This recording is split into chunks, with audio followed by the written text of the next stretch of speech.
one basket. I was going to be a footballer. It's not worked out. My world stopped now. John Barber, extensive background in the health sector. But then actually the value in that is superb. So there's so many values in each individual one. And I think from someone that's had a few different careers and A promising footballer, impacted by the paedophile Barry Bennell. I think being that person means I failed. Now a seasoned football coach. You are listening to the Pecha Kucha podcast. John, I want to start the podcast with the same question we ask every guest. Okay. And that is, what does success mean to John? Living a good, healthy life and feeling safe and feel like I can contribute to the world in a positive way. That's very interesting. Yeah. When you say in a sort of positive way, what would you say is a positive way for a person to live currently? I would say someone that can live well, eat well. I think from my background and I've seen as you head a wee bit older, bad habits in your life can contribute to having an unhappy, unhealthy, maybe painful life. As someone that suffers with chronic pain and have suffered greatly with chronic pain, I think having good relationships is important. I would say, so having a good network and having the right people around you, and really maybe finding what your meaning and purpose in life is, and being able to grab that and run with it. Yeah. Obviously, you've had a background in the health sector and also in the sports sector. Yeah. Could you sort of share with us a little bit about what your journey's been like in the health sector and how did you get involved in sport? Was it from a hobby or is it professional environment? Yeah. What is your experience there as well? So I suppose from a football point of view, from the age of around 10, I realised I had a gift, and the gift made me feel good. And I think there's that feeling good. Also, I think my parents had recognised I had a gift and wanted the best for me. And then I went to some professional clubs, Manchester City, Crewe Alexandra, and then I had some semi-pro clubs once. I'd left Crewe in the National League, where I played at a decent level and got paid to play at various different clubs. But unfortunately, there wasn't enough money at that level, and I was thinking long term, if I don't make it, I need some backup. So I worked in hospital just temporarily, and then went on a training scheme where I worked as what's known as operating department practitioner, which is a 3-year degree course. And I worked in operating theatre in various different specialities, and then I started to specialise in cardiothoracic, where we did heart transplants. And I worked in anaesthesia and in surgery, where I would have assisted consultants in both disciplines. And it's really, you kind of learn on the job after having a certain level of education, and you learn about medicine. So I was put into a lot of difficult situations from an early age in healthcare, life-saving situations, where, at an early age I would have done internal cardiac massage on patients, where the thought of doing that beforehand would never have entered my mind. And, I probably saved a lot of lives, but didn't really see the true meaning. I think at an early age you don't. I was probably more interested still in football at that time, but the football from around the age of 12 to 14 was marred with a coach that abused myself and many players that I was with at the club. Some notable players as well. And this left a negative feeling around football, and I was kind of happy to kind of walk away from football, as there was times where it kind of caused me pain. Also, my relationship declined with my parents around that time, because they thought I'd given up a big opportunity to play at the highest level. Certain players that I was with, ended up playing in World Cups and in top Premier League teams. So I had some negativity with football. At the same time, I kind of still loved it. I was just probably a wee bit mixed up, and then I was put into a professional environment, which was very full on. So progressed into my medical career, and as a non-medic, if you like, wasn't a doctor, I progressed into education within healthcare, and I worked in a medical school in Manchester where I taught medical students for a number of years. Still worked across various different specialities clinically, and I worked as a resource officer within a big trust in Manchester, and I calculate I've probably been responsible for resuscitating thousands of patients over the years, and almost kind of came immune to saving lives. It kind of didn't mean anything, which I think is slightly inhumane. And difficult. So then from there on, I innovated a system of education using simulation. I used to have a robot that used to breathe and talk, and I used to use that mode to save patients. So we'd be in a studio very similar to our today, and I would allow medical students to work on a scenario and save, and then I would video it and play it back, and I would use that as a method of education. I did that, and then I also set up my own company doing some of that training, which I still do now, but I use kind of different methods from the robot, and I'm responsible for educating doctors and dentists across Northern Ireland presently. There's obviously quite a few things there that I'd like to probe a bit more. John, Yeah. One of the first things you mentioned was obviously that young football career. Yeah. And it's something I think that we would all be aware of. Yeah. Young people that are involved in professional clubs, they all believe they're going to be the next David Beckham. They all believe they're going to put on the number 7 jersey, I think, isn't it, for their country? Yeah. And you had mentioned that you obviously had something in you that felt you needed to develop a education. Yeah. That you could see, what if this doesn't work out? Yeah. That's not the case, is it, for the overwhelming majority of young people, I think? Yeah. How do you think that's maybe helped shape your life? But what message would you have for young players now that still don't see the benefits of education? I think a key thing I have, and I work with young players now as a coach, is that the odds of making it are very, very low.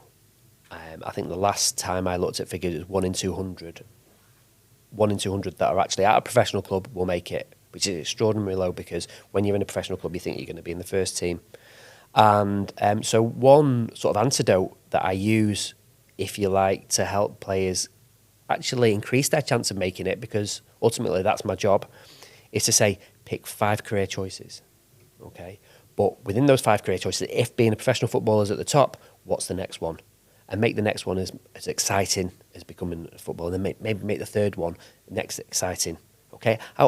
Just let your dream, whatever that you want that to be, to work in it. Now, with that has to become education. And actually, as you work through that, you develop your core skills within, and that's probably going to increase your chance of making a footballer anyway.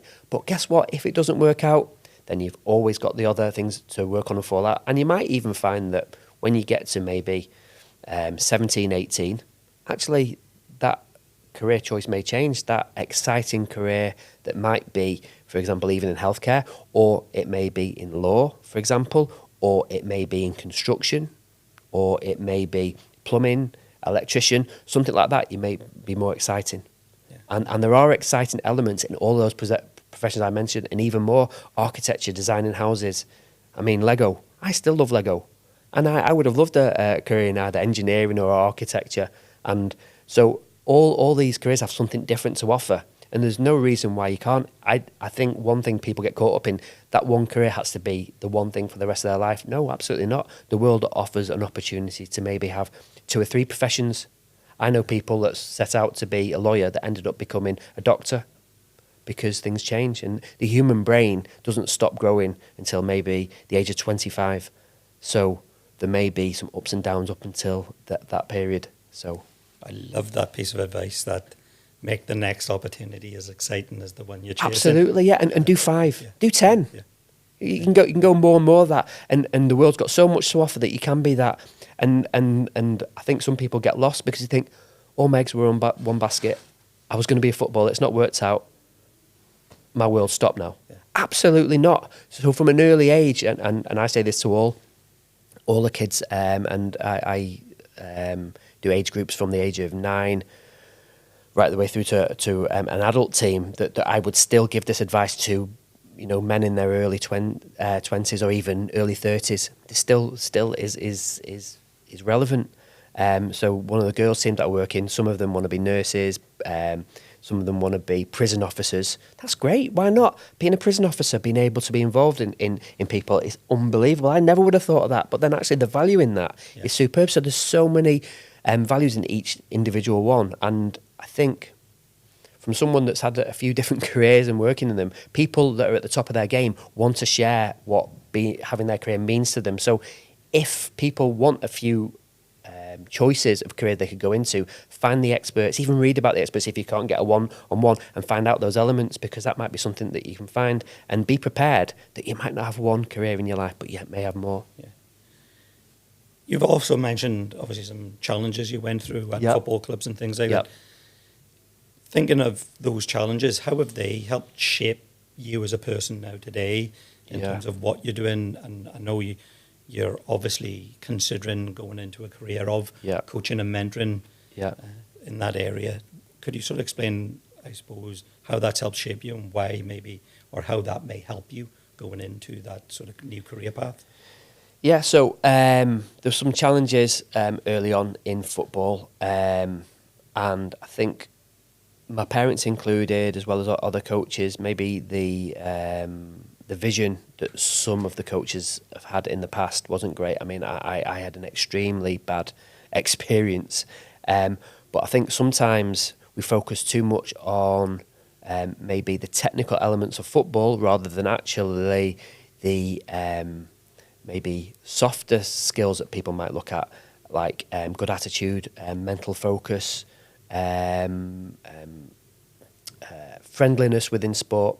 I was discussing with the coach that I work with the importance of shaking hands at the end of football, and recently a team I was involved in, we got to a final, and some of the young boys who were 9 and 10 shook hands with our team. We won the game, and they all said good luck in the final, and it was an unbelievable moment, probably one of the best moments I've ever had in football, because these young lads who wanted to get to the final, they playing in a final and winning seems sometimes to be the everything, but actually in this moment it wasn't. It was that goodwill between young humans, and that is something that's missed in football, when actually it's such an important thing, because that helps us grow relationships for later on whichever career we go in, and that gets us ready for football. And I think the toxic environment sometimes that we create by wanting to win at all costs has a detrimental effect. I think I witnessed that from an early stage, from maybe being an elite level player as a child. It was all about winning and trampling over anyone to get to where I could be, and really that doesn't set us up well in life for the future. I coin a phrase, Patch Adams, the film. Yeah. Patch Adams, at the very end when he's talking, obviously, when you treat a person. Yeah. And I stole that phrase. I use it in all my training. I always say, teach a curriculum, and sometimes you win, sometimes you lose. Yeah. You teach a person, you win every time, no matter what the outcome is. Absolutely. And I think that's really what you're getting to there, is see the person. Absolutely, and getting to understand the person, getting to understand what makes them work, and invest in them. And the opportunity I have now, I'm very privileged being a coach. I recognise that some of the coaches that were privileged abused their position, but now I think I'm in a really important position where I can maybe give them some positive life skills that will set them in a good way for life. Whereas I think when I look back at my football life, it was the way that football was set up then, and maybe still is now, is to create narcissists, and I think maybe even a capitalist world that we can be might make narcissists, because it's all about winning and all about getting one over the next person and stuff. When maybe I think we maybe take a different approach. Not that I disapprove of necessarily completely a capitalist world, but it's just maybe the world that we're in, and that's one of the negative elements that we can cause. So I'm hopeful that I still think there are toxic elements within football and other sports, and that maybe we can have a different approach, and maybe there can be some good eggs in there. You know? So thinking of your own coaching Yep. philosophy then, Yep. in terms of life coaching and sports coaching, what would your approach be to that, in terms of, I suppose, trying to have that different impact, I suppose? I think understanding every player, understanding their life, what they want in life, and so that they feel valued by me, that they're not just another player that pitches up, and the only reason why I won't have anything to do with them is because they might score a goal for me. I think being that person means I've failed as a coach. As we talked about, the chances of making it are very, very low. So, what is making it? Is making it okay? Lots and lots of money, but could not making it be? Well, actually, you're happy, and coming back to my original success, being happy, having purpose, having meaning. I mean, I'm a father of 5. I'm so blessed to be in that situation, yet I still hold the fact that, oh, well, if I'd gone and played for my country or played in World Cups, that's success. Is it? Are those people happy? Are they still happy? I don't know. Being involved with the PFA and with other players and ex-players, I know a lot of people aren't happy. A lot of players that I would have played with have actually ended their life because they were unhappy.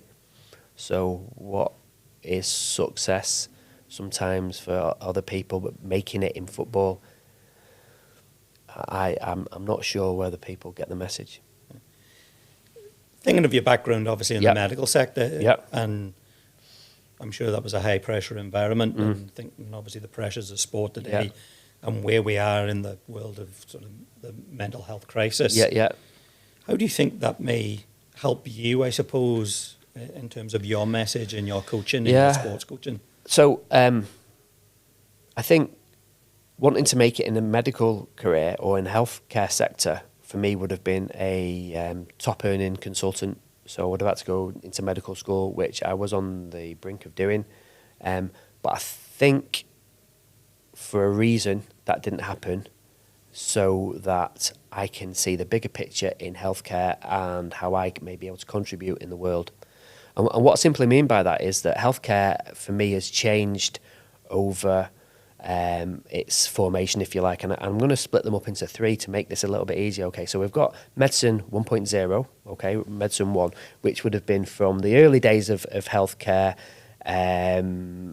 body snatchers to learn about anatomy, etc., right up until maybe the Great War, where things changed. So during the Great War, we had people doing life-saving operations, saving limbs, etc., up until maybe the Second World War, and we had an organised healthcare system and the formation of the National Health Service. I would say that then became medicine 2.0, okay? So then in that next phase, we had medicine that would have repaired people through operations, through giving a medicine to maybe control blood pressure, and maybe to help with mental health problems. We would have used various techniques, ones that maybe didn't work.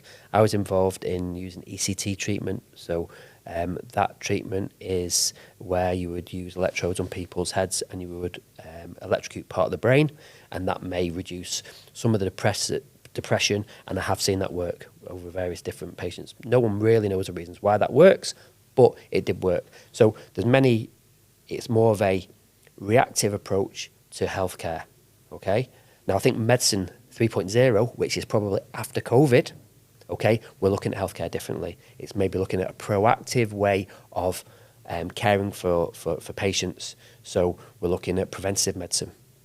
The healthcare system in the United Kingdom, and maybe even across the world, are really struggling to meet the needs. Waiting lists have been up, and maybe chronic illness hasn't been treated through lack of being able to see a GP and stuff, where I think there's a new approach to medicine which I might argue and say that the healthcare system's broken.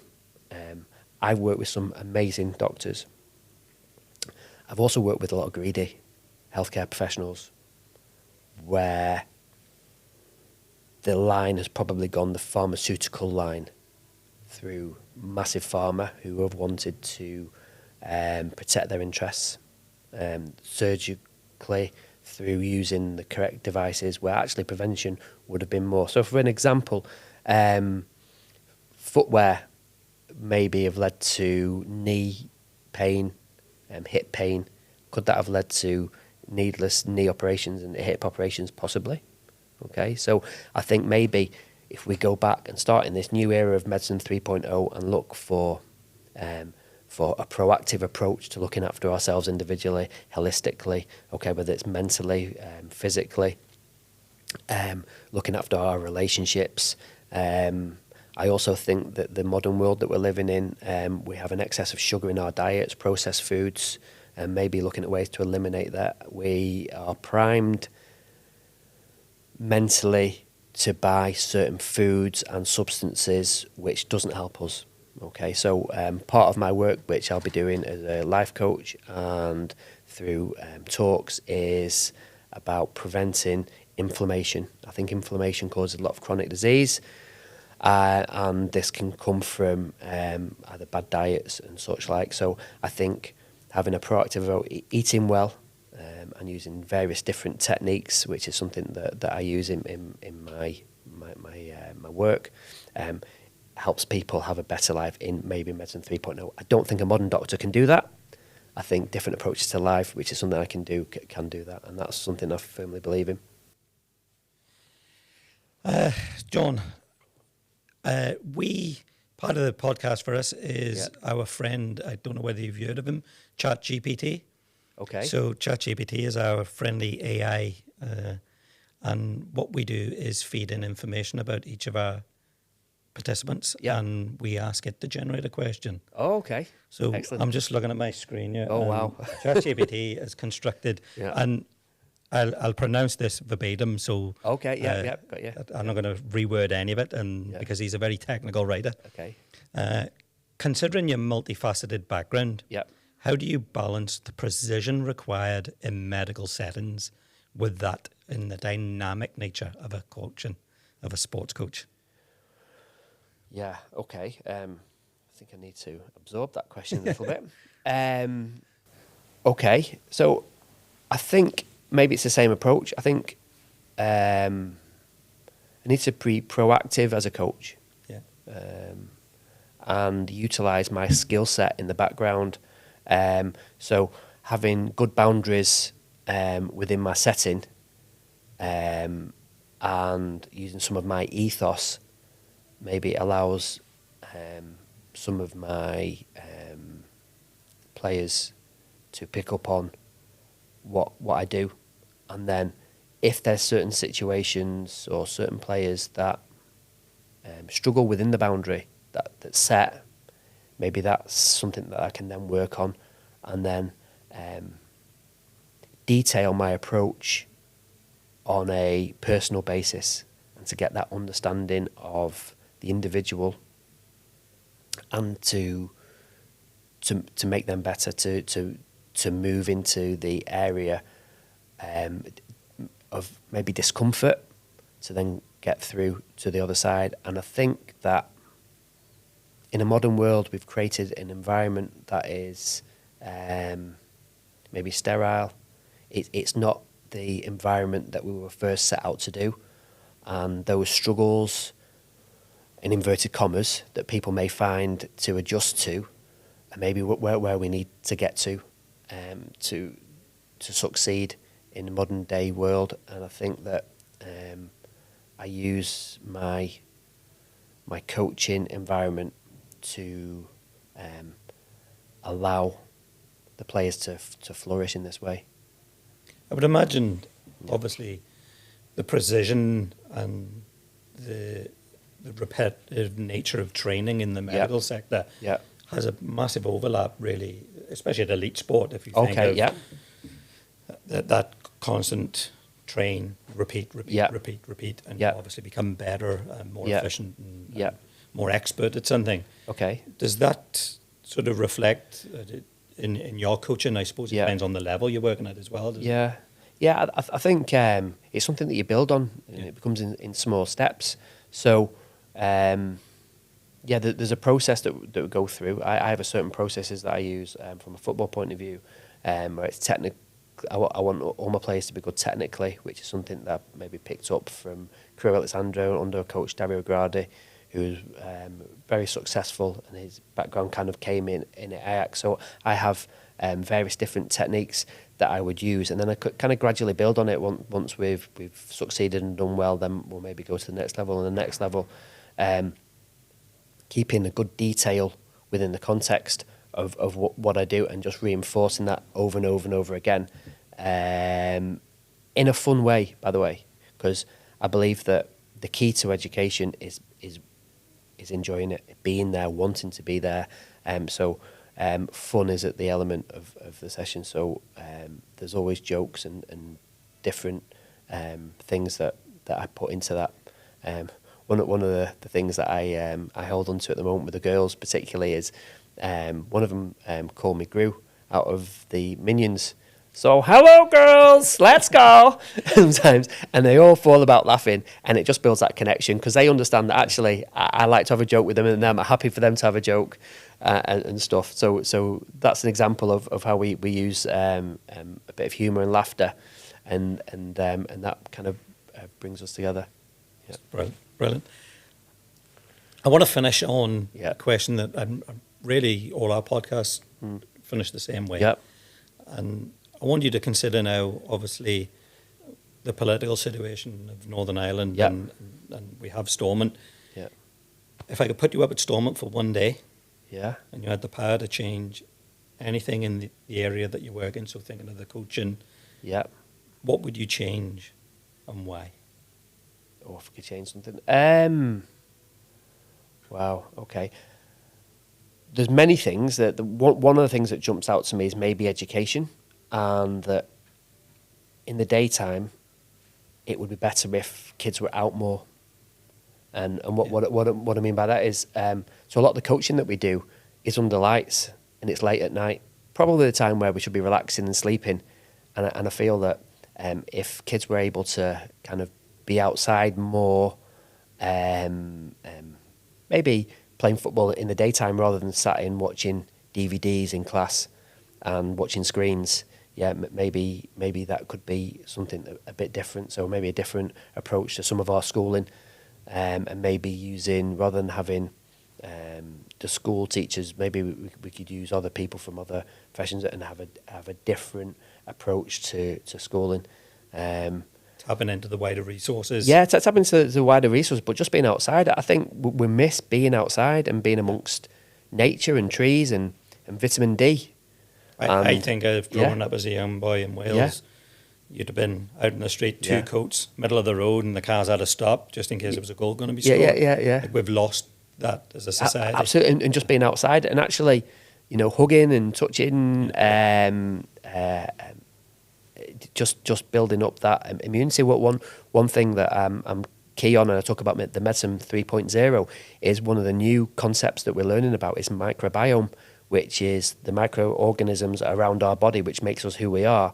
And as I heard species, as a human being, we need to be around each other to build a healthy microbiome, and I think that all forms part of it, and different experiences. And look, football is one example of we can use outside, but there's a whole host of other things.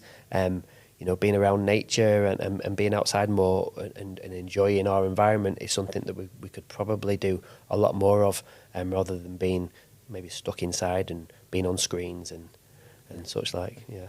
John, thank you so much for joining us today. It's been a pleasure. Good luck with the career. Okay. Maybe the shift Yeah. into the coaching. Even from that conversation, I can see you've so much to offer, obviously, in that sort of space of life coaching. Yeah. Your career will stand very well to you.